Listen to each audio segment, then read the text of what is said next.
kita akan bedah tajwid per huruf, per harokat, per hukum tajwid, step by step, pelan-pelan, ya, dan berulang. Tadi malam kita sudah belajar, teman-teman sekalian, ya, masuk ke ayat 19 surah Al-Fajr. Ya, oke. Nah, sudah masuk sampai ke huruf ta. Nah, sekarang kita langsung seru nih, langsung membahas huruf ro. Kita mulai pembahasannya dari huruf apa? Dari huruf yang ini. Nah, ya, kita mulai dari huruf ro. Ini namanya adalah huruf ro. Huruf ini ketika tidak berharokat, memang nama aslinya sudah kita sebut dengan huruf ro. Nah, bagaimana cara melafalkan huruf ro? Saya tulis dulu, ini namanya adalah huruf ro. Oke. Nah, bagaimana huruf ro ini dilafalkan? Huruf ro itu dilafalkan dari bagian ujung lidah kita. Cuman bukan ujungnya banget. Tapi dari mana? Dari yang namanya adalah punggung lidah.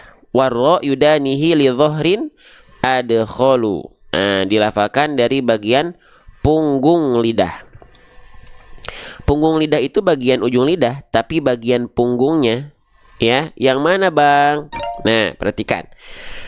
Jadi huruf ro itu dilafalkan kan makhrajnya dari ujung lidah, tapi bagian punggungnya, ya, bagian punggungnya yang mana itu? Oke, perhatikan.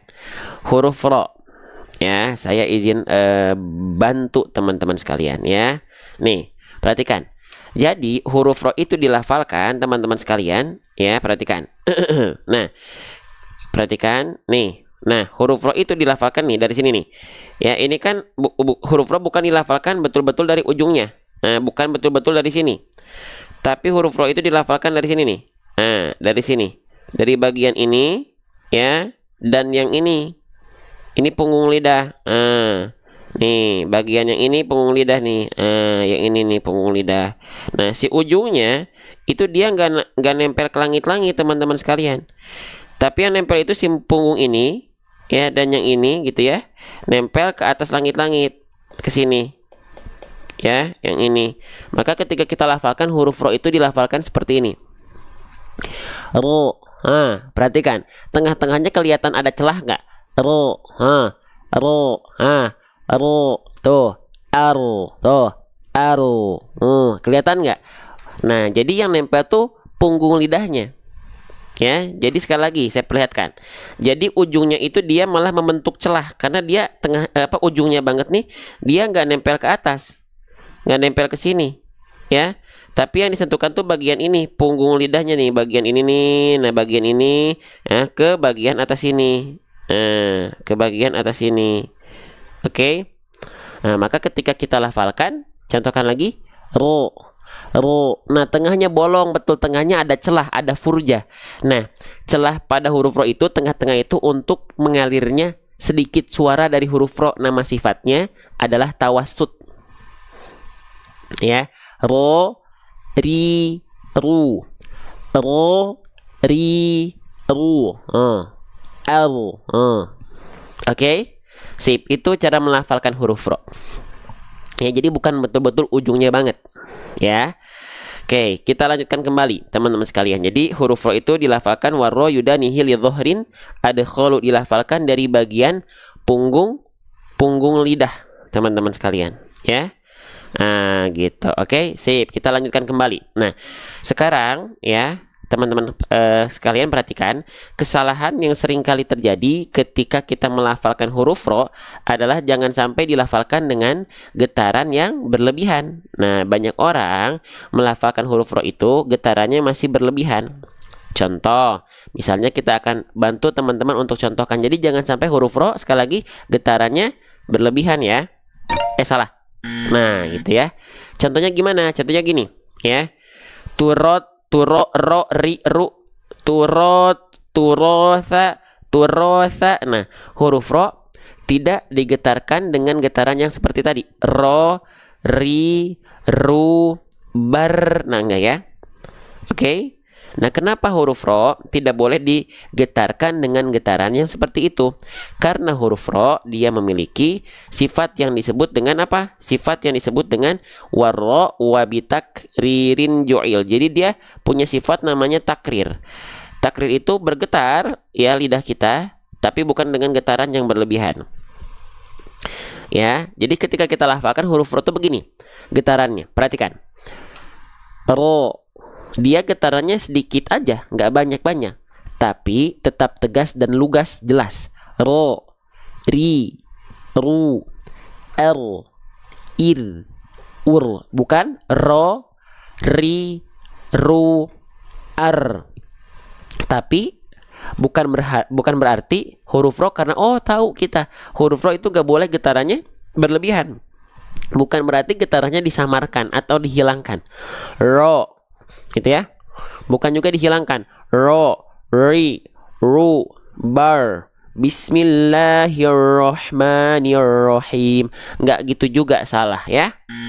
Tetap walaupun dia getarannya tidak terlampau banyak, tapi tetap tegas, lugas dan jelas. Ro, ri, ru, bismillahirrahmanirrahim. Jelas? Kita lanjutkan ya. Nah, jadi jangan sampai sekali lagi huruf ro getarannya berlebihan karena dia punya sifat takrir yang artinya dia tetap bergetar pelafalannya, tapi bukan dengan getaran yang berlebihan. Oke, sekarang kita lanjutkan kembali. Jadi ketika kita baca di sini, huruf ro-nya jangan sampai berlebihan. Coba ya. Wa ta'kuluna turo. Udah, turo, bukan turo atau turo. Nah, gitu. Oke, jelas ya. Step by step aja. Sudah huruf ro-nya sudah kita jelaskan seperti apa ya. Nah, sekarang kita lihat harokatnya. Ya, maaf. Kita lihat harokatnya. Sekarang kita cek harokatnya. Sip. Huruf ro-nya sudah kita bahas. Sekarang harokat huruf ro-nya itu di apa harokatnya? Harokatnya baris atas. Oke, teman-teman sekalian. Harokat baris atas ini namanya adalah harokat fathah. Ya, pelan-pelan. Kalau ada huruf hijaiyah, basicnya dulu nih. Kalau ada huruf hijaiyah yang dia berharokat fathah, basicnya dibaca dengan vokal A, dengan vokal I, atau dengan vokal U. Seharusnya kita baca fathah itu basicnya dibaca dengan vokal A ya. Oke. Nah, tapi kenapa huruf ro ini ketika kita lafalkan dia dibacanya bukan ra, tapi kita malah baca apa? Ro. Kenapa terdengar seperti vokal O? Kenapa nggak dibaca tura, tapi turo? Kenapa? Karena huruf ro ketika dia berharokat fathah itu dibaca harus dengan keadaan yang tebal. Oh, harus dibaca dengan keadaan yang tebal huruf ro itu ketika fathah. Kenapa huruf tebal nggak dibaca dengan vokal A? Kalau dia vokalnya A, itu termasuk ke dalam huruf yang karakternya tipis. Ya, oke. Misalnya kita baca A, ba, ta. Kenapa huruf ba ketika berharokat fathah nggak dibaca bo, tapi ba? Terdengarnya vokal A. Karena huruf ba termasuk ke dalam huruf yang tipis. Oke, sip. Nah, sekarang kalau huruf ro, kenapa dia dibaca tidak ra, tapi terdengar seperti vokal O? Karena huruf ro termasuk ke dalam huruf yang harus dibaca dengan keadaan yang tebal. Maka dia fathahnya itu terdengar seperti vokal O. Karena ro ketika fathah harus dibaca dengan keadaan yang tebal. Walaupun huruf ro itu pada hakikatnya tipis, tapi dalam kondisi tertentu huruf ro sebaliknya, dia harus dibaca dengan keadaan yang tebal. Oke. Nah, lalu Bang, kenapa huruf tebal itu harus membuat vokal A pada fathah berubah menjadi O? Huruf tebal itu punya salah satu sifat yang akan selalu menyertai huruf tebal. Apa nama sifatnya? Nama sifatnya adalah isti'la. Nama sifatnya adalah isti'la. Nah, sifat isti'la inilah yang membuat huruf tebal menjadi tebal. Karena si sifat isti'la ini, teman-teman sekalian. Oke. Nah, isti'la itu apa? Isti'la itu artinya adalah, kalau kita sering singkat, namanya adalah PLN. PLN itu P-nya adalah pangkal, L-nya adalah lidah, N-nya itu naik. Pangkal lidah naik. Yang mana pangkal lidah itu? Nih, kalau kita ibaratkan ini adalah lidah, pangkal lidah itu ini ujung lidah, ini tengah lidah. Nah, pangkal lidah itu lidah terdalam kita. Huruf tebal, pangkal lidahnya nggak rileks begini, tapi naik ke atas. Nah, si pangkal lidah inilah yang membuat momentum vokal A pada fathah ketika dilafalkan, karena lidahnya naik, pangkal lidahnya keluarnya terdengarnya bukan A lagi tapi seperti O. Jelas? Oke, kalau teman-teman masih belum terbayang mana pangkal lidah, bismillah ya. Kalau ini bermanfaat itu atas izin Allah ya. Nah, jadi pangkal lidah itu bagian ini. Nih. Ya, kita ibaratkan ini ujung lidah kita, ini tengah lidah. Nah, pangkal itu ini. Nih, lidah terdalam kita diarahkan ke langit-langit di atasnya sini. Nah, ini pangkal lidah. Diarahkan, bukan ditempelkan, diarahkan ke langit-langit di atasnya. Tuh, ya. Maka ketika kita lafalkan, bunyi vokal O itu bersumber dari sana. Vokal O itu terdengar vokal O bersumber dari sana. Vokal tebal itu bersumber dari pangkal lidah, bukan dari memonyongkan mulut seperti ini. Ro. Nah, bukan ro, tapi mulut kita cukup dibuka saja. Ra, ra, ra. Kalau terdengar masih dengan vokal A, vokal tebalnya itu karena kita belum mengangkat pangkal lidah, maka keluarnya akan ra, ra. Sekarang kita coba angkat pangkal lidah kita menjadi yang asalnya ra menjadi ro, ro, ro, ro, tanpa monyong. Vokal terdengar vokal O-nya tanpa monyong. Ro, ro, ro, ro, ro. Oke, sampai sini bisa teman-teman ikuti apa yang saya jelaskan? Baik, ya, kita lanjutkan kembali ya. Sebelumnya saya ucapkan banyak terima kasih buat teman-teman. 10% di antara yang lagi nonton, 10%-nya tuh sudah ikut bantu share. Barakallahu fikum. Ini bentuk bukti teman-teman support konten-konten Quran. Ini bentuk bukti, tuh di pojok kiri atas sudah ada yang tap-tap layar dan share, tap-tap layar juga. Ini bentuk bukti teman-teman bantu dakwah Quran ini agar viral ya, bukan hanya di langit tapi viral.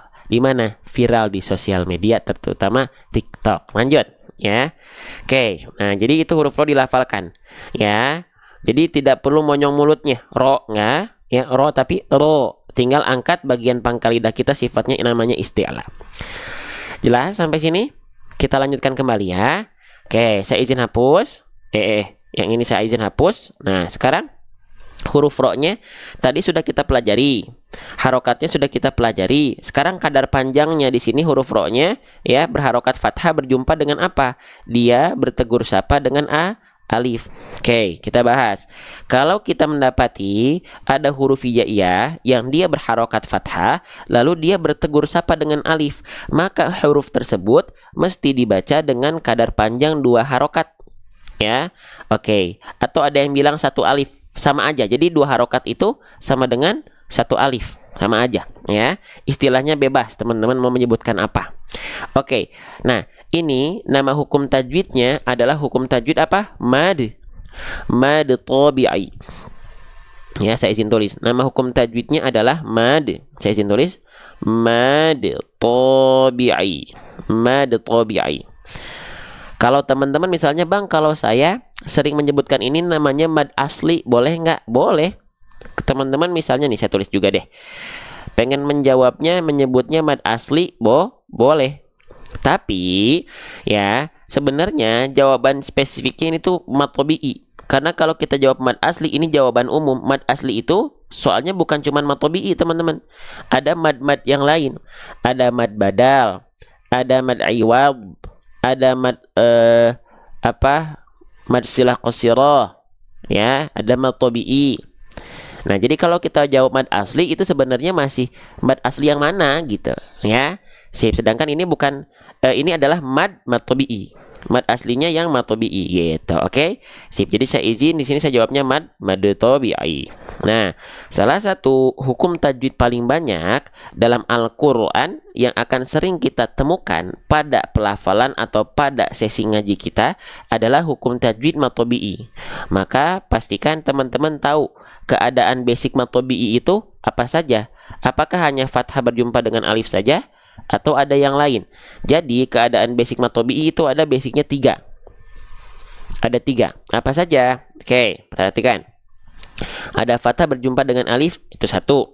Lalu ada dhammah, ada kasroh, ya. Ada, Masya Allah, ada dhammah, ada kasroh. Kalau dhammah, dia pasangannya adalah wawu sukun. Kalau dia kasroh, pasangannya adalah ya sukun. Gitu ya. Dhammah pasangannya waw sukun, kasroh pasangannya ya sukun, ya, dan fathah pasangannya adalah alif. Nah, ini basic keadaan mad tabi'i. Maka pastikan ketika teman-teman melafalkan hukum tajwid mad tabi'i, biar bacaan kita rapih, biar bacaan kita teratur, pastikan hukum tajwid, salah satu hukum tajwid paling banyak ini tepat 2 harokatnya, jangan sampai kepanjangan, jangan sampai kependekan, tapi tepat 2 harokat, ya. Bagaimana caranya biar 2 harokatnya pas? Coba, siapa di antara teman-teman yang melafalkan hukum tajwid mad tabi'i, kadar panjangnya masih gak karuan, kadang-kadang belum konsisten dia, kadang-kadang dia suka kepanjangan, tapi kadang-kadang dia suka kecepatan. Nah, caranya karena biar 2 harokatnya pas, diayunkan 2 kali ayun. Ya. Jadi bacaannya diayunkan 2 kali ayun. Contoh misalnya di sini ya. Nih, ini juga sama nih. Ini mad tabi'i nih. Nih, di sini ada dhammah berjumpa dengan waw sukun. Nah, kan ini bentuk mad tabi'i juga ya. Nah, perhatikan. Jadi setiap kita melafalkan ya mad tabi'i, dia ngayun pelafalannya. Perhatikan. Coba ya, kita coba ya. Wa ta'kuluna turasa. Tuh, ngayun. Rosa. Kita coba baca lebih pelan. Wa ta'kuluna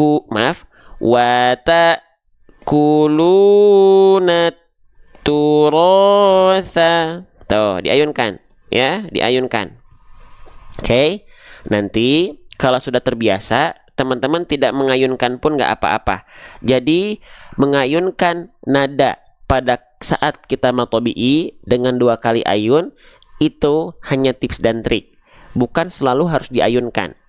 Kalau bacaan teman-teman mad tabi'inya 2 harokatnya sudah pas, maka tidak diayunkan dengan nada pun nggak apa-apa. Contoh ya, nih kita nggak ayunkan pakai nada.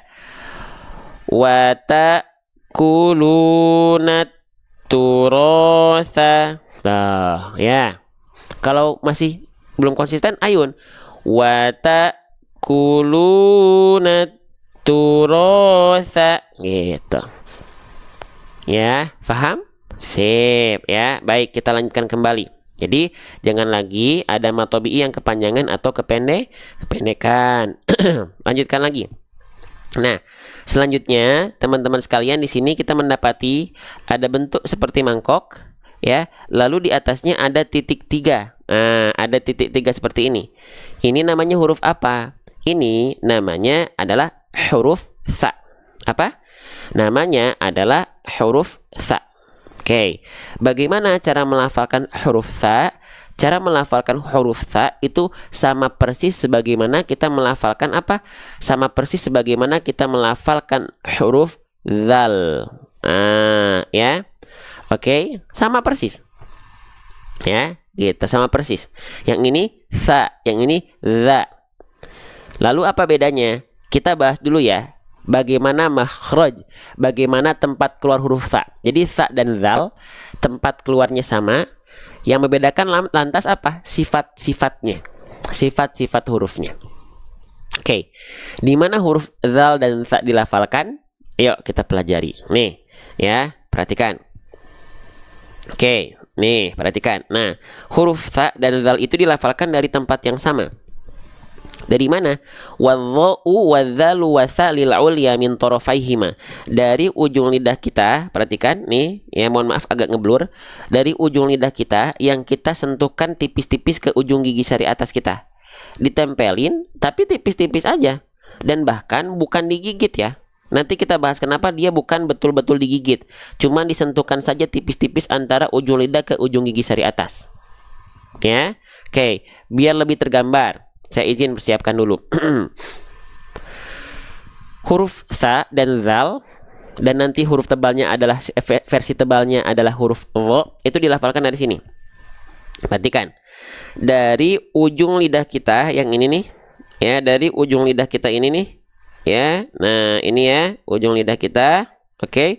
Disentuhkan ke mana? Ke ujung gigi sari atas kita. Nah, ke sini. Nih, ya. Ini saya agak izin zoom out. Nah, di sini. Nah, ke sini nih. Nah, ya, nah ke sini, ke ujungnya banget. Ya, nih. Nah, ke sini. Oke. Nah, gigi seri bawah gak usah ikut nyapit. Gigi seri bawah kita gak usah ikut nyapit begini. Nempelin aja ke ujung gigi seri atas.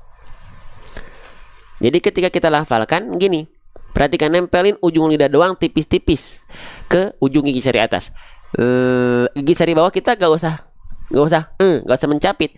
Za, ri, ru, sa, si, su.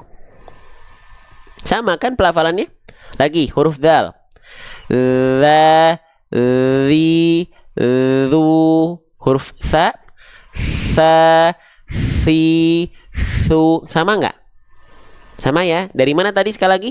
Dari ujung lidah kita ya, yang ini ke ujung gigi seri atas kita di sini. Disentuhkan tipis-tipis. Gigi seri bawah gak usah mencapit bagian lidah bawahnya, gak usah. Jadi bukan begini. Ya, la, sa. Lantas kalau huruf zal dan huruf sa sama-sama dilafalkan dari sana, apa pembedanya? Pembedanya, kalau huruf zal yang mengalir hanya suara. Za.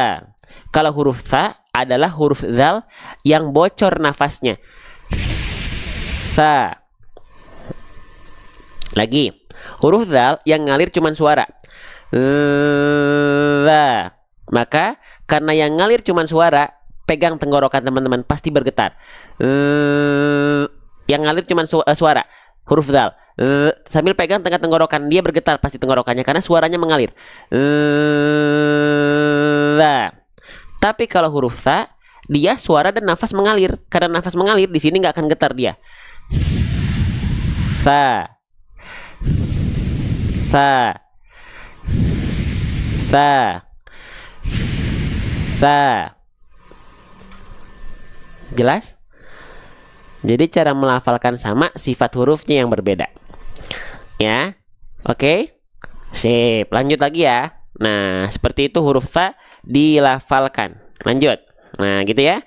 Sip, jadi jangan betul-betul digigit. Kalau digigit huruf sa dan huruf zal, nanti sifat rokhwah, sifat mengalir suaranya hilang. Jadinya syiddah. Gitu. Ya. Nah, baik, sekarang kita lanjutkan kembali. Maka di sini kita lafalkan wa ta'kuluna turasa. Pastikan dia mengalir nafasnya. Ya, harus ada aliran nafas karena sifatnya tadi namanya adalah hams, mengalir nafasnya. Sa, si, su. Kita contohkan. Wa ta'kuluna turasa. Lagi, pelan. Wa ta'kuluna turasa. Nah, kerasa kan ada aliran nafasnya dia. Lanjut teman-teman sekalian. Sekarang saya izin hapus dulu bagian ini, seret ya. Lanjutkan lagi. Sekarang sa-nya, dia berharokat baris atas. Oke, kita bahas ya. Ketika kita mendapati ada huruf hijaiyah apapun yang dia berharokat baris atas, ini namanya adalah harokat fathah. Saya izin ulang lagi ya. Nah, namanya adalah harokat fathah. Huruf hijaiyah apapun yang dia berharokat fathah, basicnya dia dibaca dengan vokal A. Maka huruf ta di sini tetap dibaca dengan vokal A sesuai dengan nama aslinya. Ya, oke.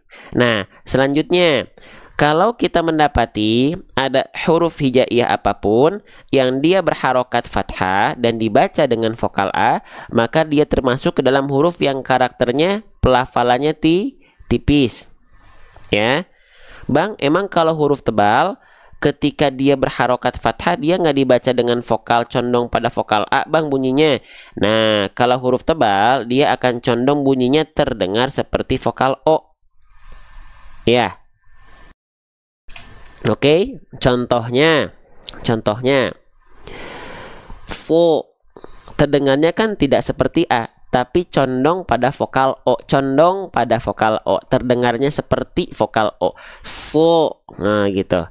Bo, po, wo, ho. Nah, kalau huruf berharokat fathah terdengarnya tidak clear A, tapi condong pada vokal O, maka dia termasuk ke dalam huruf yang pelafalannya adalah tebal. Ya, maka di sini huruf ta karena dia dibaca dengan vokal A, tidak jadi O, tidak so, tapi sa, maka huruf sa bukan termasuk ke dalam huruf yang tebal, tapi dia termasuk ke dalam huruf yang tipis, fathahnya. Oke, lanjutin lagi ya. Nah, sekarang kalau kita mendapati ada huruf berharokat fathah yang dia dibaca fathahnya keadaannya harus kadar tipis nih. Gimana caranya? Caranya kita lafalkan dengan cara BM, BMS, BMSS. Ya, apa itu BMSS? BM artinya adalah buka mulut. SS artinya adalah sambil senyum. Berarti BMSS apa? Buka mulut sambil senyum. Oke, kita bahas satu persatu ya. Kenapa kok harus buka mulut? Kenapa kok harus sambil senyum? Jadi gini, sempurnanya harokat fathah, ya, kalau kita pengen memaksimalkan agar harokat fathah kita sempurna, maka dia harus dibaca dengan cara buka mulut. Ya, mau fathahnya dia vokal A, ke berarti fathahnya tipis kalau vokal A. Mau dia fathahnya vokal O, ke berarti dia huruf tebal. Mau fathahnya A tipis, O tebal, fathah itu semuanya tanpa terkecuali cukup dilafalkan dengan cara membuka mulut saja. Cukup kita lafalkan dengan cara membuka mulut saja. Tidak ada vokal A yang mingkem, teman-teman sekalian. Tidak ada vokal O yang monyong. Contoh, teman-teman perhatikan. Saya izin zoom, seret. Oke, fokus terhadap pelafalan vokal A dan vokal O yang saya izin tampilkan. Apakah ada vokal A yang mingkem atau apakah ada vokal O yang monyong? Perhatikan. Kita praktekkan pada kalimat isti'adzah atau ta'awudz.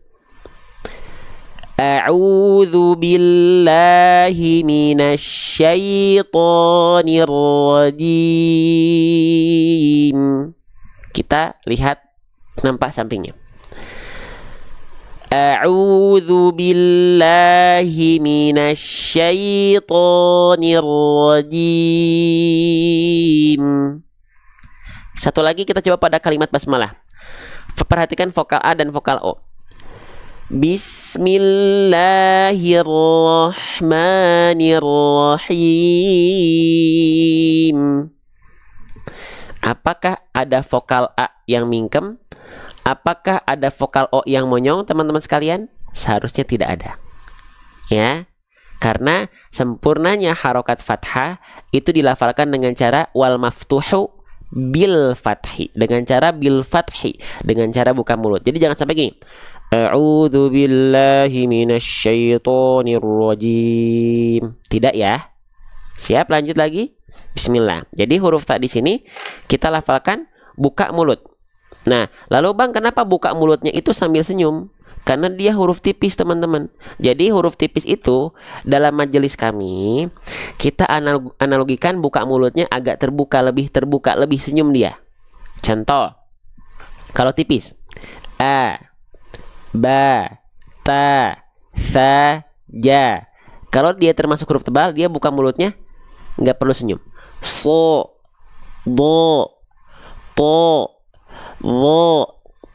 Kalau tipis sa, kalau tebal so, kalau tipis ta, kalau tebal po. Jelas sampai sini ya?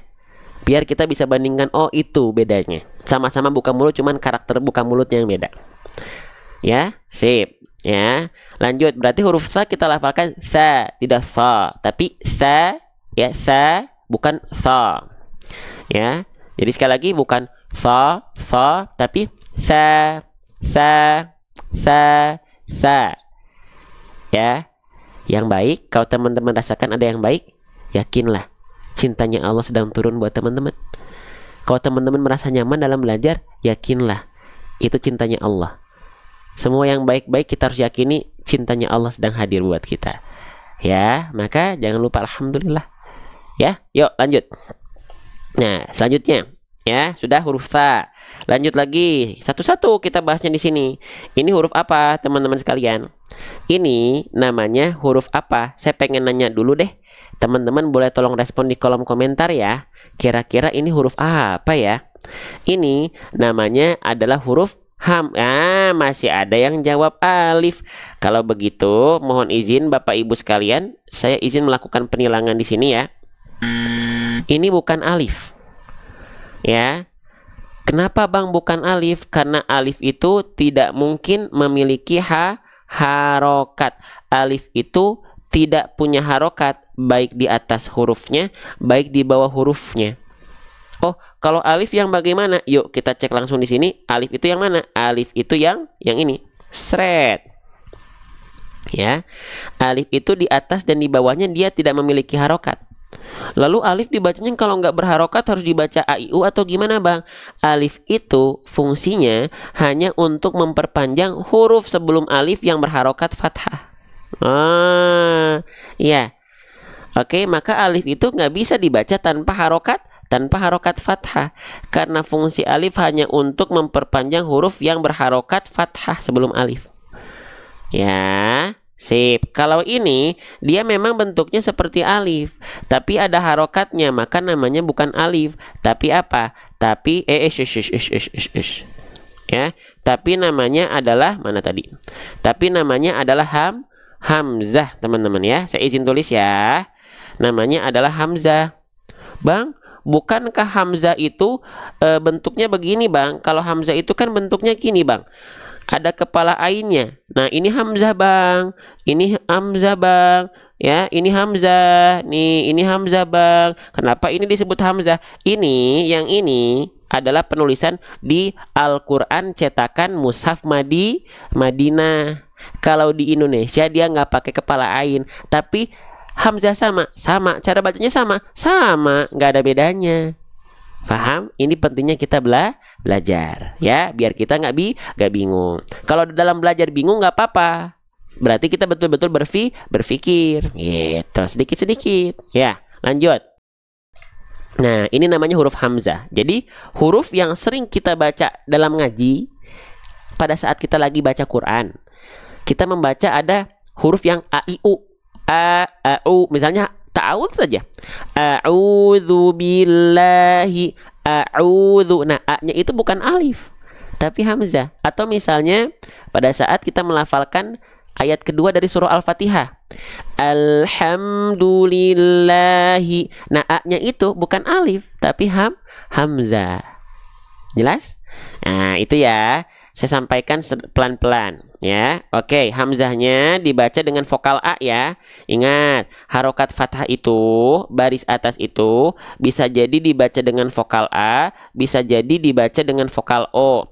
Kalau keluarnya adalah vokal A, maka dia termasuk ke dalam huruf yang tipis. Tapi kalau misalnya dibaca terdengar condong pada malah vokal O, maka dia termasuk ke dalam huruf yang tebal. Sedangkan huruf hamzah ketika berharokat fathah dibaca tidak O, tapi A. Tipis berarti huruf hamzah. Gitu ya. Nah, sip. Jadi huruf hamzah termasuk ke dalam huruf yang tipis. Nah, kalau lihat pola ini ada fathah. Pokoknya gini aja teman-teman. Ada fathah baris atas, lalu keluarnya vokal O ketika kita baca, pasti dia tipis. Maka kalau mendapati ada huruf berharokat fathah yang kadarnya tipis, bagaimana pelafalannya? Dengan cara BMSS. Oke, dengan cara apa? Dengan cara BMSS. Keren. Apa itu BMSS, Bang? BM artinya adalah buka mulut. Ya, SS artinya adalah sambil senyum. Buka mulut untuk menyempurnakan harokat fathahnya, sambil senyum menjaga kadar tipis dari pelafalan fathahnya. Maka ketika kita lafalkan, hamzahnya nggak cuman cukup dibaca buka mulut saja, A, tapi A. Bukan A, tapi A. Sampai sini paham? Ya, yuk kita lanjutkan. Oke, teman-teman sekalian, jelas ya? Insyaallah ya, sedikit-sedikit step by step ya. Oke, bismillah. Oke, teman-teman sebelumnya ya, saya sekali lagi ingin mengucapkan terima kasih banyak buat siapa? Buat teman-teman yang sudah belajar, bahkan yang sudah support live kita. Ini bentuk bukti teman-teman pengen dakwah Quran ini, khususnya di TikTok, semakin tersebar luas. Siapa? Nih yang sudah share di pojok kanan bawah. Barakallahu fikum ya. Yang sudah tap-tap layar juga makasih. Algoritma TikTok suka banget sama penonton-penonton aktif begini. Sehingga TikTok berani memboosting suatu live atau suatu konten karena ada engagement di sana, ada interaksi dan penontonnya aktif. Barakallahu fikum. Lanjut. Nah, kita lanjutkan kembali teman-teman sekalian. Ya, jadi dibacanya A, bukan O, tapi A. Ya, saya izin lanjutkan kembali. Nah, sekarang kita masuk ke huruf berikutnya teman-teman sekalian. Kira-kira ini huruf apa ya? Sret. Nama hurufnya ini adalah huruf kaf. Apa? Nama hurufnya adalah huruf kaf. Saya izin tulis ya. Namanya adalah huruf kaf. Jangan sampai teman-teman bilang ini adalah huruf K. Tidak ada huruf hijaiyah yang namanya adalah huruf K. Oke, bagaimana cara melafalkan huruf kaf? Huruf kaf sebenarnya dilafalkan persis sebagaimana kita melafalkan huruf K pada abjad alfabet. Ya. Kaki kubak. Kaki kubak. Ya, oke. Tapi kalau teman-teman kepo, bang, di mana tapi makhrajnya? Saya pengen tahu. Gitu. Baik, perhatikan ya. Kalau secara simpel, sekali lagi, huruf kaf itu dilafalkan persis sebagaimana kita melafalkan huruf K pada abjad alfabet. Tapi kalau kita pengen tahu makhrajnya, huruf kaf itu dilafalkan dari wal qafu aqsal lisani fauku thummal kafu asfalu. Jadi huruf kaf itu ya, dia dilafalkan dari sini teman-teman. Ya, nah dari nih huruf kaf itu dilafalkan dari sini, dari pangkal lidah kita yang kita arahkan ke langit-langit yang lunak di sini, dan ini langit-langit yang keras. Nah, teman-teman kalau pengen cek ini, teman-teman masukin jari teman-teman nanti saya nggak mungkin contohkan kalau ini.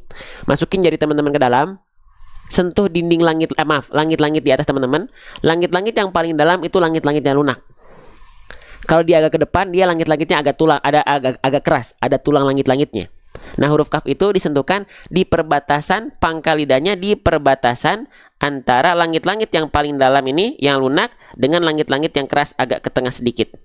Nah, ya, kalau dia pangkal lidahnya hanya menyentuh ke langit-langit yang paling dalam saja, yang langit-langit lunak saja, nanti bukan huruf kaf lagi, tapi jadi huruf qaf. Nah, itu bedanya. Kalau qaf lebih dalam, nggak keluar percikan nafas kalau qaf. Ko, qi, ku. Kalau kaf ada percikan-percikan nafasnya. Ka, ki, ku. Ka, ki, ku. Lagi. Ka, ki, ku. Ya, disentuh jadi mual. Itu untuk ngecek aja. Paham sampai sini? Bagaimana huruf kaf dilafalkan? Itu secara makhraj. Tapi kalau pengen simple, lafalkan sebagaimana kita melafalkan huruf K pada abjad alfabet. Kaki kubak. Jelas? Yuk kita lanjutkan kembali ya. Sip. Nah, sekarang teman-teman, maka huruf kaf di sini kita lihat. Kita sudah tahu ya, kaf itu harus ada percikan nafasnya. Ya, ak. Tapi jangan berlebihan. Ak, enggak ya?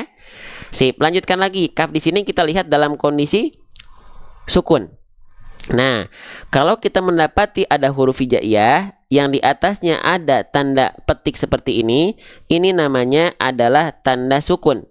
Huruf kaf di sini dilafalkan menjadi ak, tidak ada bunyi vokalnya. Ya, huruf yang dalam kondisi sukun itu bunyinya konsonan. Huruf yang dalam kondisi sukun itu bunyinya konsonan. Maka di sini kafnya nggak dibaca kakiku, tapi hanya percikan nafas saja. Jadi kalau kita baca gini, a tambah jadinya ak lan gitu ya, ak lan, gitu. Gampang kan? Gampang. Asalkan pelan-pelan udah. Ngaji itu dinikmati karena setiap hurufnya pahalanya luar biasa. Jadi jangan yang diingat hanya pusingnya saja, tapi ingat setiap pelafalan kita, terbata-batanya kita, double pahalanya dikali lipat lagi double 2 pahala, dan 1 pahalanya itu 10. Itu hitungan kita sebagai manusia, sesuai dengan sabda Rasul. Sedangkan cintanya Allah buat kita bighairi hisab, tanpa batas. Lafalkan, nikmati, bahagia dan bersyukur. Lanjut teman-teman sekalian ya. Maka ketika kita lafalkan ak, percikan nafasnya ak. Nah, oke, sip. Kita lanjutkan kembali ya. Jelas ya? Sampai sini jelas? Sip. Saya izin lanjutkan. Nah, sekarang kita lanjut ke huruf berikutnya. Nah, ini seru juga nih. Kita bahas ya. Ini namanya huruf apa? Nama huruf yang saya tunjuk atau yang saya blok dengan warna hijau, ini namanya adalah huruf lam. Ya, saya izin tulis. Namanya huruf lam. Nah, huruf lam ini siapa di antara teman-teman yang masih menganggap nih huruf lam itu dilafalkan sama persis sebagaimana kita melafalkan huruf L pada abjad alfabet? Nah, hati-hati, ini belum tentu serupa sahabat sekalian. Belum tentu serupa. Lah bang, kan kalau kita lagi baca Al-Quran nih, lalu ada dalam Qurannya itu fitur transliterasi Latin. Nah, kalau kita baca huruf lam, dalam Latinnya itu kan diwakilkan dengan huruf L bang. Nah, ini pentingnya kalau kita punya Al-Quran yang ada fitur transliterasi Latinnya, please, jangan cuma dibaca Latinnya saja. Tapi please, yuk pelajari bagaimana cara melafalkan huruf hijaiyahnya. Kenapa? Karena tidak semua abjad alfabet itu bisa mewakilkan hakikat pelafalan dari huruf hijaiyahnya. Oke, sip. Nah, maka sebenarnya bang, apa bedanya antara huruf L alfabet dengan lam hijaiyah? Yuk kita pelajari. Siap? Siap pelajari? Semangat? Yuk kita pelajari. Coba ya, kita pelajari teman-teman sekalian bagaimana cara melafalkan huruf lam. Ya, siap? Oke, yang masih semangat kita tes dulu ya. Boleh komen di kolom komentar semangat. Yang masih mau lanjut boleh komen lanjut. Oke, jelas? Oke, kita lihat semangat. Oke, sip. Baik, insya Allah kita lanjutkan. Jadi, apa bedanya antara huruf L alfabet dengan lam hijaiyah teman-teman sekalian? Yuk kita pelajari. Perhatikan. Jadi kalau L, perhatikan. Perhatikan. Jika teman-teman melafalkan huruf L pada abjad alfabetnya, perhatikan. Kalau teman-teman melafalkan huruf L pada abjad alfabetnya seperti ini, perhatikan ujung lidah. Ya, jadi huruf L alfabet itu biasanya kalau teman-teman melafalkan L alfabetnya begini, perhatikan. Menyentuhkan bagian ujung akhir lidah, saya izin agak zoom sedikit deh. Nah, ya. Oke. Nah, kalau teman-teman melafalkan huruf L pada abjad alfabetnya, ya, hanya menyentuhkan bagian ujung akhir lidah di sini, yang ini doang, ke langit-langit di atasnya, di mana di sini, ya, di sini. Ya, duduk kurang dekat lagi ya. Nah, di sini, ya. Oke, ujung lidahnya yang ini, akhir lidahnya disentuhkan ke langit-langit di sini, hanya begitu. Contohnya begini, al.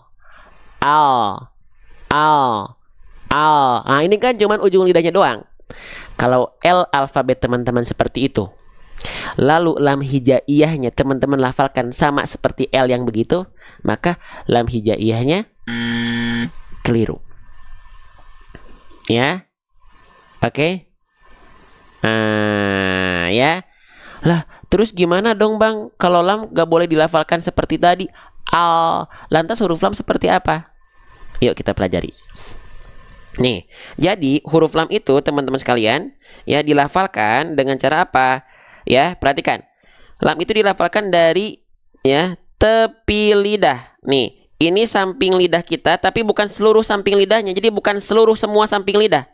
Huruf lam itu dilafalkan walamu adna halimuntahaha, dari samping lidah bagian depan yang kiri menyusur sampai ke ujung lidahnya, dan samping lidah depan yang kanan ya, yang ini menyusur sampai ke ujung lidahnya, disentuhkan ke langit-langit belakang gigi-gigi atasnya di sini. Ya. Oke, nah di sini. Di situ. Ya, jadi kalau kita perlihatkan kembali, jadi huruf lam itu dari sini, perhatikan. Ya, mohon maaf nih. Dari tepi lidah kiri menyusur sampai ke ujung lidahnya, tepi lidah depan kanan menyusur sampai ke ujung lidahnya. Ya, berarti ini nih, dari sini sampai ke sini disentuhkan ke langit-langit ya, belakang gigi-gigi atasnya di sini. Sret begini. Maka ketika kita lafalkan begini. Perhatikan. Alladzi al, jadi bukan al. al, tidak, tapi al, alhamdulillahi rabbil alamin, bukan alhamdulillah. Sampai sini bisa difahami teman-teman, sahabat-sahabat sekalian. Jadi di sini kita belajarnya per huruf. Per huruf kita jelaskan sesuai dengan apa yang saya mampu jelaskan. Per harokat dan per hukum tajwid. Ya. Step by step, pelan-pelan, diulang-ulang. Drillnya drill pelan-pelan. Ya. Sip, itu cara melafalkan huruf lam. Faham teman-teman sampai sini? Nah, oke, maka nggak dibaca aklan, tapi aklan. Bedakan antara la dengan la, li dengan li. Gitu. Oke. Sip, kita lanjutkan kembali teman-teman sekalian. Masya Allah, ya. Teman-teman siap lanjutkan lagi belajarnya? Masih semangat? Oke, kita lanjutkan ya. Teman-teman harus semangat. Teman-teman harus semangat. Siap? Oke, kita lanjutkan kembali teman-teman sekalian. Bismillah. Nah, sekarang huruf lamnya ya, masih dari huruf lam. Kita bahas basicnya dulu teman-teman. Teman-teman, kalau kita mendapati nih ada huruf hijaiyah yang di atasnya ada, kalau baris atas satu tadi namanya harokat apa? Namanya adalah harokat fathah. Nah, sekarang kalau baris atasnya dua, nama harokatnya harokat apa teman-teman? Nama harokatnya adalah harokat fathatain. Itu nama istilah tajwidnya. Namanya adalah fathatain. Saya izin tulis ya, fathatain, atau ada yang bilang fathah tanwin, atau ada yang bilang tanwin fathah. Boleh nggak? Boleh. Ya, tapi saya sebut izin fathatain ya. Jadi fathahnya tain ada dua gitu. Gak cuma satu, kalau satu dia fathah saja.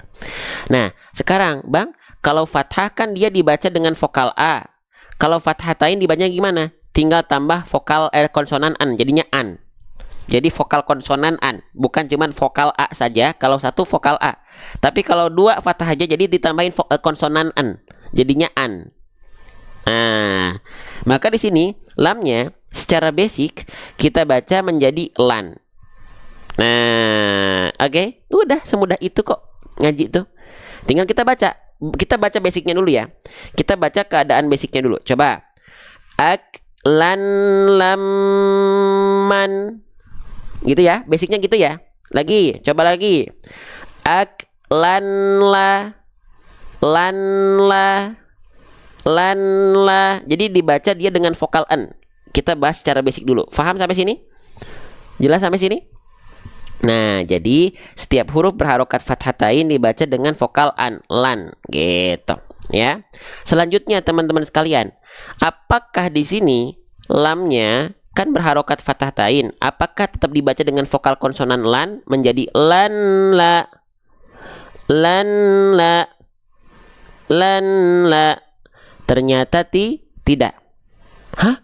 Kenapa Bang? Nggak dibaca aklan lan, aklan la, aklan lama, enggak. Tapi ada apa? Ayo kita pelajari. Teman-teman, di sini perhatikan. Aduh, saya izin hapus dulu. Ya. Enggak lagi kita baca lan la. Kenapa? Karena ada hukum tajwid di sini. Hukum tajwidnya apa namanya, Bang? Kita tulis ya. Nama hukum tajwidnya adalah idgham birunnah. Ya. Oke. Idgham bila gunnah, mohon maaf, atau idgham bi ghairi gunnah. Idgham bila gunnah. Oke. Kita pelajari teman-teman. Siap? Idgham bila gunnah. Apa itu idgham bila gunnah? Oke. Sebentar, saya persiapkan dulu ya. Idgham bila gunnah. Nah, ini adanya di huruf nun nih. Ya, di huruf nun. Huruf nun mana ya? Huruf sin. Di atas lagi deh. Huruf ini deh kayaknya nih, nun sukun. Nah, ini masuk ke dalam hukum tajwid namanya idgham bila gunnah atau idgham bi ghairi gunnah. Ketika nun bersukun itu nanti banyak macam hukum tajwidnya. Salah satunya adalah idgham bila gunnah. Idgham bila gunnah adalah apa? Ketika kita mendapati ada nun sukun. Oke, mungkin saya bahasnya bukan dari sini dulu deh. Maaf. Kita bahasnya dari sini dulu biar enak, ya. Dari sini deh. Dari modul saya yang lama, Ya, perhatikan biar ngurut. Di dalam bahasan hukum tajwid itu ada namanya bab hukum nun sukun dan tanwin. Oke. Nun sukun itu apa, Bang? Nun sukun itu nun mati. Tanwin itu apa, Bang? An, in, un.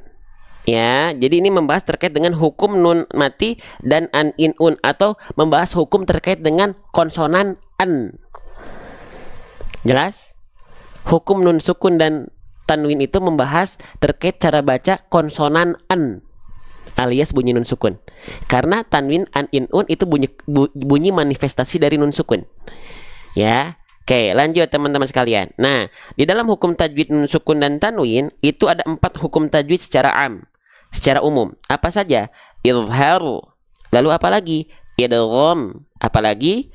Iqlab. Dan apalagi? Ikhfa hakiki. Nah, gitu ya. Oke. Sip, jelas? Nah, sekarang teman-teman sekalian. Ya, yang kita cari yang mana? Yang kita cari yang idgham, Bang. Oke, kita buka ya. Kita cari yang idgham. Nah, idgham. Idgham itu nanti dibagi 2, teman-teman sekalian. Ya.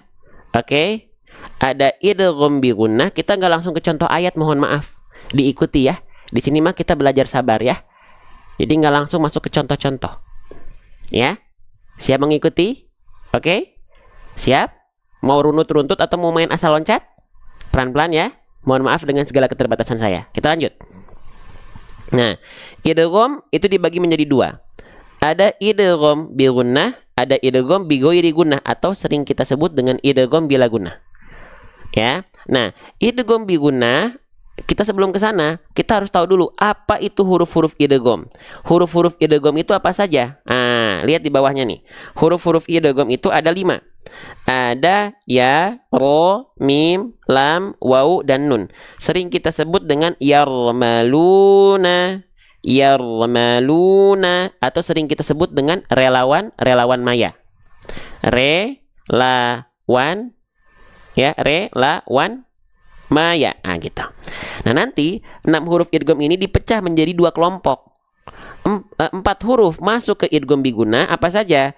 Nih, ya, mim, waw, dan nun. Sering kita sebut singkatannya adalah yanmu atau yauman. Oke. Nah, nanti sisa 2-nya lagi masuk ke idgham bi ghairi gunnah atau bila gunnah, yaitu lam dan ro. Nah, sekarang yang akan kita bahas adalah idgham bi ghairi gunnah atau idgham bila gunnah. Nah, apa itu idgham bila gunnah? Nih, idgham bila gunnah adalah pertemuan antara nun sukun ya atau tanwin an, in, un berjumpa dengan salah satu dari lam dan ro. Lam atau ro. Ya. Nah, oke. Sip. Ya, maka dibacanya gimana? Nah, dibacanya dileburkan, ya. Dibacanya adalah meleburkan nun sukun atau tanwinnya ke huruf tuh, lebur tanpa dengung.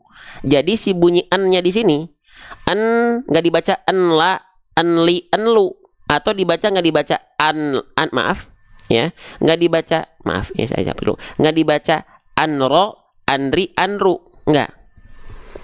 Tapi dibacanya, ya, an-nya dileburkan ke sini.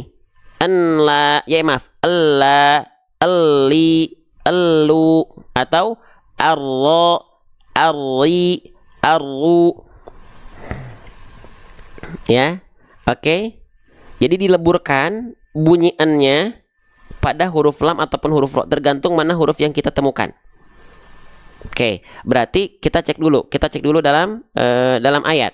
Kita cek dulu dalam ayat. Kita cek dulu. Benar nggak di sini idgham bila gunnah? Kita cek. Di sini kita mendapati ada apa? Ada fathah tain bertemu dengan huruf lam. Ingat-ingat ya, fathah tain bertemu dengan huruf lam. Oke, sekarang kita cek dalam ayat. Ada nggak fathah tain? Oh, ada, Bang, nih. Ketemu sama huruf lam. Ada nggak? Oh, ada, Bang, nih. L. Nah, berarti betul. Yang tadi dalam ayat adalah idgham bila gunnah. Cara melafalkannya leburkan apa? Leburkan bunyi an di sini. Nah, leburkan bunyi an di sini ke bunyi berikutnya yaitu lam lagi. Maka dibaca gini. Bukan dibaca ak lan la, tapi ak lalla, ak lalla. Jadi n-nya udah nggak ada karena sudah dileburkan ke mana? Sudah dileburkan ke huruf lamnya di sini. Jelas sampai sini, teman-teman sekalian? Nah, gitu ya. Aklallamma. Gitu ya. Sip. Oke. Nah, sekarang kita bahas ya. Jelas nggak sampai sini, teman-teman? Sampai sini jelas dulu. Kita biar step by step pelan-pelan. Ya, itu hal yang harus kita perhatikan ya. Jadi bunyi an-nya dimasukkan ke lamnya. Sekarang, kesalahan apa yang sering kali terjadi ketika kita melafalkan idgham bila gunnah? Oke, ini yang pertama adalah apa yang pertama? Suara nunnya masih terdengar jelas. Contoh ayatnya ini misalnya. Harusnya kita baca famallam, bunyi an-nya di sini ya. Bunyi an-nya di sini masuk ke lam. Famallam. Nah, kesalahan pertama, banyak orang yang masih melafalkan bunyi an-nya jelas. Famanlam. Itu keliru. Contoh yang lain di bawahnya deh. Nih, yang harusnya kita baca mirrahiqin. Kita baca min rahiqin. Itu keliru. Ya. Nah, sekarang kita praktekkan, berarti jangan sampai di sini dibaca aklanla. Enggak, tapi aklalla. Jelas? Ya. Oke, lanjut lagi ya. Lanjut lagi. Nah, kesalahan kedua pada hukum tajwid idgham biguna apa? Ditahan ketika huruf nunnya dileburkan. Jadi gini. Jangan ditahan gini nih. Perhatikan ya. Perhatikan ketika nun sukunnya lebur ke lam ya, ataupun ke huruf ro, jangan sampai dibaca ini. Walakinlah, nggak perlu ditahan. Karena dia bila gunnah, dia tidak dengung. Kalau tidak dengung nggak perlu ditahan. Walakinlah, ya, walakinlah, bukan walakinlah. Faham? Jelas? Oke teman-teman. Nah, nanti buku kita yang ini sedang kita persiapkan buat teman-teman.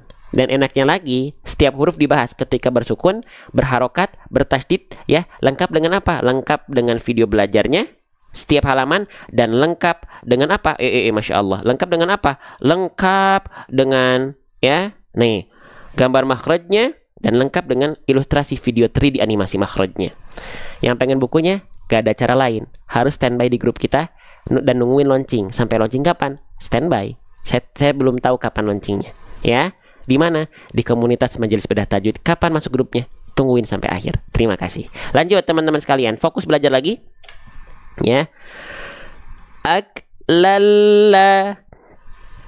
Nah, ya, kita lanjutkan. Jadi dimasukkan aklalla tanpa ditahan. Aklalla, enggak dibaca lanla. Itu dia idgham bila gunnah ya. Oke, teman-teman, tadi kita belajar lagi pakai metode apa coba? Tadi kita belajar dengan metode saya sendiri, namanya adalah metode seru hijaiyah. Sempurnakan pelafalan huruf hijaiyah beserta yang lain-lainnya. Oke, sip. Teman-teman, lanjutin lagi ya. Nah, di sini kita mendapati ada huruf lam. Ya, saya izin untuk apa tanda ini? Ini huruf lam. Namanya adalah huruf lam. Kita bahas lagi ya. Nih, kalau kita mendapati teman-teman sekalian ada huruf hijaiyah apapun, huruf hijaiyah, ada huruf yang seperti ini namanya huruf lam. Ya. Nah, saya ulang lagi boleh? Siapa di antara teman-teman yang melafalkan huruf lam itu bayangannya masih membayangkan seperti huruf L pada abjad alfabet? Ternyata belum tentu ya. Hah? Bang, emang apa bedanya antara L alfabet dengan lam hijaiyah? Mau kita cari tahu lagi? Kita ulang lagi ya. Mohon izin teman-teman sekalian. Jadi, maaf, saya persiapkan dulu. Huruf lam dengan huruf L alfabet itu belum tentu serupa. Sekarang, jika teman-teman melafalkan huruf L alfabetnya masih seperti ini, perhatikan. Jika teman-teman melafalkan huruf L pada abjad alfabetnya seperti ini, perhatikan ya. Nih, jika teman-teman melafalkan huruf L pada abjad alfabetnya seperti ini, ya. Nih, perhatikan. Nah, nih, ya. Masya Allah. Nih, ya. Nih. Nah, kalau teman-teman melafalkan L alfabetnya hanya menyentuhkan bagian ujung akhir lidah sini, ujungnya banget, ujung akhir lidahnya banget ke langit-langit di atasnya sini, ya. Ke langit-langit di atasnya sini, Nah, di atasnya sini, masya Allah. Nah, di sini jadinya begini, al, al, al, al, al, al, al. Maka kalau L alfabetnya begitu, lalu huruf lam hijaiyahnya teman-teman serupakan dengan itu, maka lamnya keliru. Maka lamnya keliru. Ya. Lantas seperti apa seharusnya huruf lam ini dilafalkan? Oke, baik. Seharusnya huruf lam ini dilafalkan seperti ini. Ya, perhatikan. Nah, huruf lam itu, masya Allah ini ya. Nah, nih, huruf lam itu dilafalkan dari bagian tepi lidah. Jadi tepi lidah atau samping lidah tuh ini ya, ini meliputi samping lidah semua nih. Tapi huruf lam itu samping lidahnya bukan seluruhnya. Samping lidah bagian depan kiri menyusur sampai ke ujung lidahnya. Samping lidah depan kanan menyusur sampai ke ujung lidahnya. Jadi kalau kita lihat itu bagiannya ini nih. Dari sini sampai ke sini. Dari sini ya kiri kanan sampai ke sini. Oke, itu disentuhkan ke langit-langit di atasnya. Ya, ke langit-langit di atasnya sini. Nah, di sini. Oke. Maka ketika kita lafalkan begini. Ya, perhatikan ya, alhamdulillahi rabbil alamin, bukan ya, jelas dari tadi ilustrasinya jelas nggak? Oke, jelas nggak? Ya, jelas ya teman-teman sekalian ya. Oke. Nah, oke, sekarang saya coba deh. Saya coba tampilkan ke teman-teman spesial ya. Jadi nanti kalau di buku kita di metode seru hijaiyah, sebentar ya, saya sambil persiapkan. Nah, nanti di metode seru hijaiyah itu misalnya huruf lam ya, ini huruf. Nah, nih, huruf lam. Nanti jelaskan ya. Tuh. Makhraj huruf lam dijelaskan dikeluarkan dari tepi lidah depan sampai ke ujung. Tepi lidah depannya kiri dan kanan. Ini ilustrasi gambarnya. Kurang menjelaskan misalnya, nanti tinggal lihat video animasinya. Scan barcode. Cuman sekarang belum ada. Cuman pengen lihat nggak? Bonus buat teman-teman. Huruf lam seperti apa dilafalkan. Mau? Yuk, ceritanya kita scan barcode ini ya. Kita scan barcode misalnya gitu ya dari buku yang sedang saya upayakan. Nah, ilustrasinya seperti ini. Huruf lam. Bismillah. Huruf lam ya, spesial buat teman-teman. Ini masih banyak koreksian, tapi nggak apa-apa ya. Nih, huruf lam. Siap ya? Nih, huruf lam dilafalkan seperti ini. Perhatikan. Ya. La, li, lu, nanti ini belum jelas. Al, il, wal, alla, illi, wallu, al, alla, illi, wallu. Itu huruf lam. Ya, oke, siap. Di mana buku seru hijaiyahnya? Belum launching. Kalau gak pengen ketinggalan, tungguin sampai akhir. Karena informasi launching dan kelas-kelas kita hanya ada di komunitas Majelis Bedah Tajwid dan ini free. Oke, kalau teman-teman nggak nungguin sampai akhir, mohon maaf. Khawatir gak ketahuan kapan launchingnya. Oke, sip. Kita lanjutkan kembali ya. Jadi banyak yang sedang kita upayakan buat teman-teman, spesial buat teman-teman. Ya, oke. Bismillah. Nah, jadi ketika kita lafalkan, teman-teman sekalian, ya, aklal, bukan aklal, lal, bukan lal, aklal, tapi aklalla. Gitu. Oke, jelas sampai sini, teman-teman sekalian? Kita lanjut. Masya Allah. Sip. Saya izin hapus ya. Saya izin hapus teman-teman. Set. Oke. Ya. Lamnya di sini dia berharokat baris atas. Ya. Huruf hijaiyah apapun ketika dia berharokat baris atas namanya adalah harokat fathah. Ya. Nah, boleh dia dibaca dengan vokal A, tapi bisa jadi vokal O. Kalau keluarnya adalah vokal A, maka dia termasuk ke dalam huruf yang tipis. Kalau dia dibaca dengan vokal O, maka dia termasuk ke dalam huruf yang tebal. Oke, jelas ya? Nah, selanjutnya, maka huruf lam dibaca dengan vokal A atau vokal O. Lam itu dibaca dengan vokal A. Ya enggak? Nah, kalau vokal A ketika fathah, maka dia termasuk ke dalam huruf yang karakternya tipis pelafalan fathahnya. Gitu. Oke. Maka dibacanya gimana? Kalau dia fathahnya kadarnya tipis, maka kita lafalkan buka mulut sambil senyum, ya. Buka mulut, maaf. Buka mulut sambil senyum. La.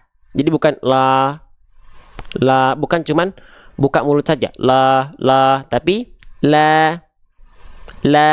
Semua ketika vokal A, kita analogikan buka mulutnya biar kadar tipisnya terasa, ya. Itu kita ibaratkan seperti sambil senyum. Perhatikan. A'udzu billahi minasyaitonir rajim. Ketika fathahnya vokal O, dia cuma buka mulut, nggak senyum, nggak enggak gitu, tapi minasyaitoni. Kalau tipis dia buka mulutnya sambil senyum. A'udzu billahi minasyaitonir rajim. Jelas sampai sini? Lanjut. Ya, maka di sini lam dibacanya la. Oke, jelas ya? Sip. Teman-teman ada yang nggak sabar masuk grup? Bentar lagi ya. Oke, di grup teman-teman juga dapat rekaman live kita. Informasi kelas kita juga. Ya. Oke, kalau kelas kita udah siap. Ya, jadi ketika bukunya launching nanti kita persiapkan juga kelasnya. Kelas berbayarnya ada, kelas free-nya ada. Yang berbayar tentu intensif. Sip, kita baca bareng-bareng. Kita baca dulu bareng-bareng ayat ke-19-nya ya. Saya mohon maaf gak bisa terlalu lama pagi ini karena harus ngantar anak saya ya. Oke, ke klinik. Kita baca bareng-bareng. Wa ta'kuluna turasa aklan lamma. Wa ta'kuluna turasa aklan lamma. Masuk grup free asalkan syaratnya sabar nungguin sampai akhir. Wa ta'kuluna turasa aklan lamma. Tenang, kita contohkan pula pelafalannya. Perhatikan baik-baik. Kalau perlu kita zoom seperti ini. Wa ta'kuluna turasa aklan lamma. Wa ta'kuluna turasa aklan lamma. Wa ta'kuluna turasa aklan lamma. Sadaqallahul azim.